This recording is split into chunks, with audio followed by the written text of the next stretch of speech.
Well, we went to the Sundance. It's primarily 2 of us would be in here most of the time, so having additional sleeping or seating always accessible wasn't as important to us. We expanded this so we can have 4 people if we need to. What we liked about this is it had, especially without the 2 seats in here, it had the most floor area and comfort, spacious. You know, if you had bad weather and you had to stay inside for much of a day, that would be a real plus. Now, the other thing I didn't mention is this awning is amazing because it has a sensor that if you get certain mile-per-hour wind, it closes automatically. So even if you're not at the van and you're out hiking, that can happen. We view this as a kind of a base camp for when we're camping as opposed to home away from home. If we wanted a home away from home, we'd probably stay in a hotel. Or if we wanted to be on wheels, we'd get one of these massive RVs that gets, you know, poor mileage. You can't park in a normal space. That's not what we were looking for. We wanted a nice base camp where we could sleep well at night, we could travel easily, we could go to a campsite and get set up immediately and enjoy the outdoors. These chairs are incredible. The first time we were here, Gus and Sam, his other brother, and I were here talking with Colby. We were so comfortable in here. We talked probably for a half hour. I didn't want to get out of the van. The chairs were great. This is a most amazing thing. I've never had one of these before. This is an induction stove.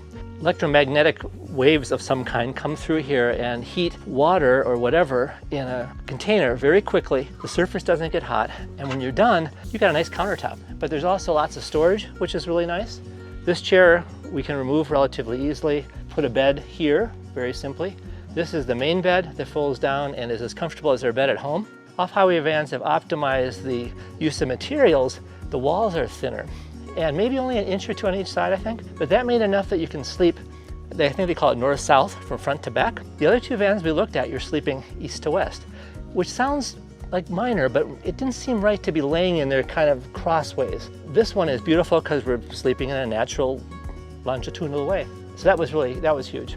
Well, think about when you go camping, what kind of experience you want. If you're looking for, again, all the comforts of home and the space of home and all the things you'd have at home, I would probably get a larger RV because there's just more room. You can have a sofa, you can have all the things you have at home. But if you're like many people out west, you want to explore the beautiful western United States, get off-road at times, which you can't necessarily do with a trailer, and certainly not with a big RV. You want to still be comfortable and be able to be warm, so it's a 3 or 4 season vehicle. This is the kind of configuration I think you want. And that's what we went through. We've been tent campers our whole life.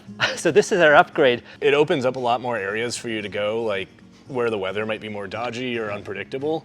You know, you want to go somewhere that it rains a lot or snows a bunch. You can still like hunker down for a few days and be comfortable like in the van environment. Because like I could stand in the van, I'm like 6'2"-ish, and could stand up and would be very comfortable hunkering in there for a day or 2 in like a rainstorm or something in a tropical climate. So if you want something that's relatively easy to drive and to park and to even go off-road, but still be more convenient than tent camping, this is great.